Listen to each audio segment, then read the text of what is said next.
Hello, and welcome to a conversation about a woman's block. Now playing for free on digital TIFF Bell Lightbox as part of TIFF's mental health shorts program for Bell Let's Talk Day. No matter where you are joining us from, we encourage you to reflect on the land that you are on, who the traditional keepers of that land are, what the treaty relationship is, or if it's unceded territory.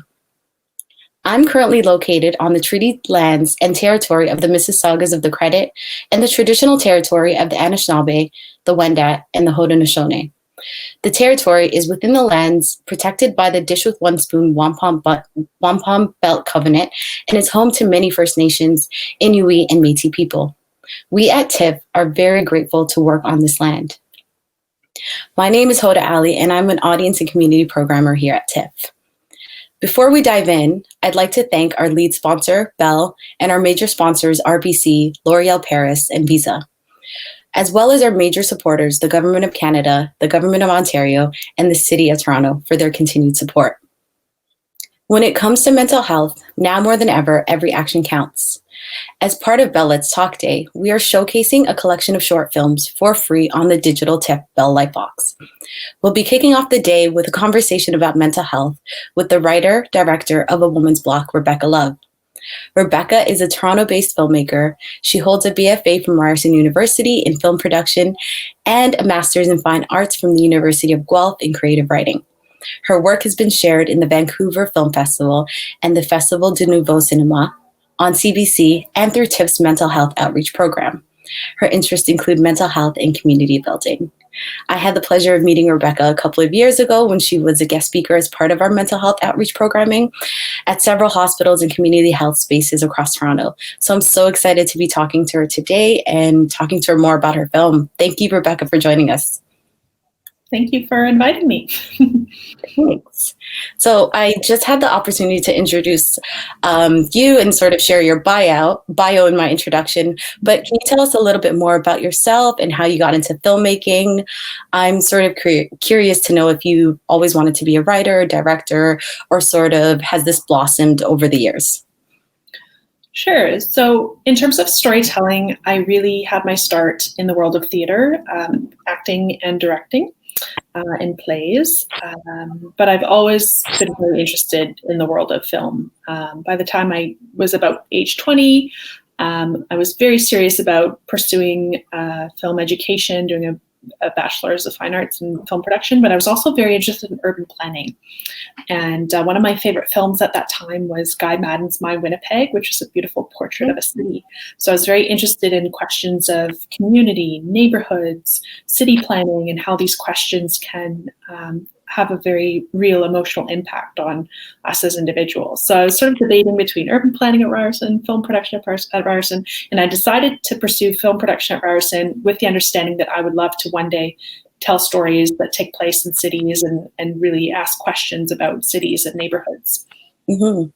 So find a way to sort of meld those two interests together. A Woman's Block is a part of the shorts program for Bell Let's Talk Day. And when I first watched A Woman's Block a couple of years ago, I was totally blown away by the way you captured, and you're speaking about it now, those small pieces about community and in particular with this film, there was those small nuances and sort of awkwardness in speaking about what happens immediately after, like a hospital stay, and sort of I wanted to learn more about this film and sort of can you tell us in your words a little bit more about the film and sort of what inspired you to create this one? Sure. So I live with bipolar disorder. I was diagnosed when I was 18. Between the ages of 18 and 21, I was regularly spending time in mental health units just for proper care. When I returned home, I had a lot of difficulty just communicating with people, with neighbors and friends and old high school classmates. Like I just couldn't communicate what I had gone through. There was no possibility for any meaningful conversation around my experience. So yeah, that's sort of where this story came from, is just wanting to talk about what I had gone through.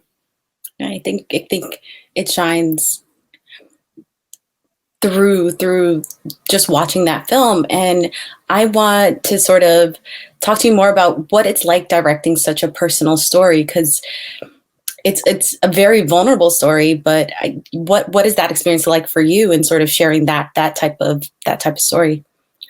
Well, it was a very powerful experience. I waited 10 years before I felt comfortable communicating to any kind of public or my own community about what I had gone through. So it was very, it was a very powerful experience. And it was only made possible thanks to my collaborators, Sarah Swire, who is the lead character in A Woman's Block, who is just the best of all time. I've now worked with her 4 times, and she's just an extraordinary performer and an extraordinary human being, as were the rest of our cast and crew. Cinematographer Eric Rowe and our editor Daniel Hack, and our other actors Sabio Emerencia Collins and Nick Lucifero, James Baspel, who did the sound design. Like, it was a real team effort, really powerful experience for me, but only made possible thanks to the community that brought this story forward. Mm-hmm.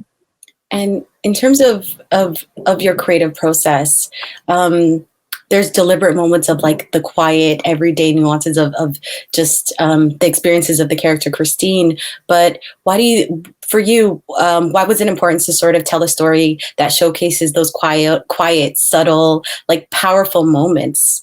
Was that a deliberate choice throughout the film?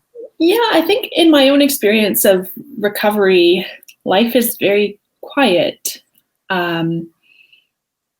And simple, and this is my own experience of hitting that depressive episode after you've returned from the hospital. It's the tiniest little moments can have an enormous impact on your mood, because my life at that time was so empty of action.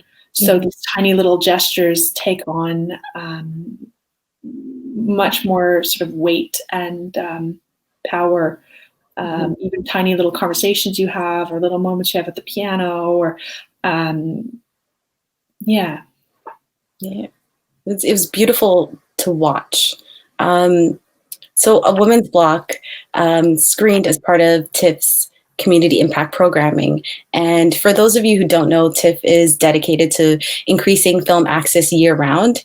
And as part of our mental health outreach, we partner with hospitals, community health programs, and peer-run organizations to sort of co-create film events and that sort of reflect on the needs and interests of different groups. And Rebeccah, you had the opportunity to sort of participate and be a guest speaker during a couple of these events. I'm curious what it was like for you to share your film and experiences in that space.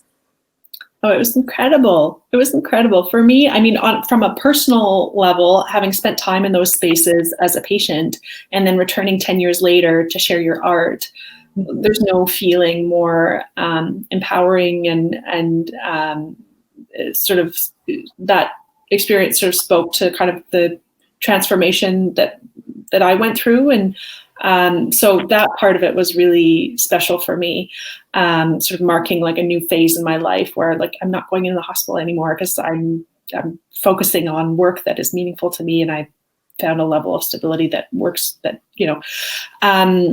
But I'd also say the patients themselves, or the participants rather, they had such unique takes on the stories that I was sharing. And when people are sick, they can sometimes enter into sort of an altered state where they see the world through a very unique lens, and we don't often highlight the moments of beauty that come out of those kinds of conversations. So it was really a special time.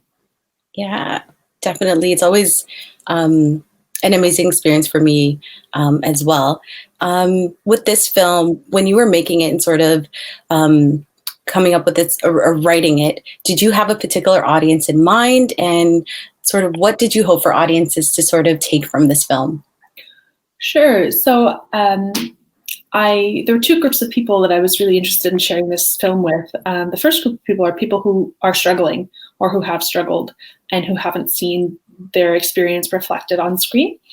So almost like as a comfort, or saying like, what you're going through it's okay. And it's, other people go through it too, and sort of trying to sort of normalize or create acceptance within ourselves when we see, that struggle is okay and struggle is sort of, it happens. But then the other group of people would be people in my community who might identify as being neurotypical, or who may not have had experiences with mental health crisis or hospitalizations or recoveries, and trying to use this film as a tool to share with them, what the experience is like, so that maybe they can learn, or yeah. Definitely. I find film in general sort of sparks conversations and sort of gives people opportunities to sort of, I guess, learn more about, share more about, have opportunities to speak to topics that can be difficult sometimes, but also they might not know a lot of. And I find like it's so important. So that's thank you for sharing about the types of audiences that you wanted to share your films with. So right now, I heard you're working on a new film, or just completed it, Parlor Palm, which is also about mental health. Can you just share more about that film and sort of let audiences and all of us in on sort of what you're working on? Sure. So Parlor Palm is a film about bipolar mania. So Parlor Palm and A Woman's Block, they're sister films. A Woman's Block deals with bipolar depression. Parlor Palm deals with bipolar mania. And it's more an exploration of a couple that is struggling to deal with a mental health crisis. And there's a little bit of conversation about climate change and the environment, and how that weighs down on our mental health.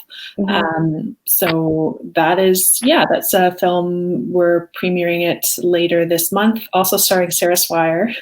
And we're inviting psychiatrists from Toronto, from CAMH, Dr. David Greatzer, who's the head of adult psychiatry at CAMH, and Dr. Irene Sturgiopoulos, who's a U of T resident in psychiatry, and Dr. Lucia Chaplin, who's a UK psychiatrist, as well as Stratford director Mitchell Cushman, and Outside the March theater artist Mitchell Cushman and James Smith. So anyways, it's a big evening coming up. But yes, it is another film about mental health, but it deals with mania, not with depression. Well, I'll be excited to watch it and sort of follow you and all of the films that you create. I absolutely loved A Woman's Block, and most oftentimes share it with people. But yeah, so thank you for this wonderful conversation, Rebeccah. Mm-hmm. Audiences in Canada can watch A Woman's Block and all of the other short films in our mental health shorts program for free on the digital TIFF Bell Lightbox from January 28th until February 4th. We hope that you can continue the conversation online, share your thoughts about the film on social media, and be sure to follow us at TIFF_net. And don't forget to use the hashtag Bell Let's Talk. For every use of Bell Let's Talk on January 28th, Bell will be donating 5 cents to support Canadian mental health initiatives. To find out more ways to support, visit bell.ca/let's talk. Thank you so much, Rebeccah. Thank you.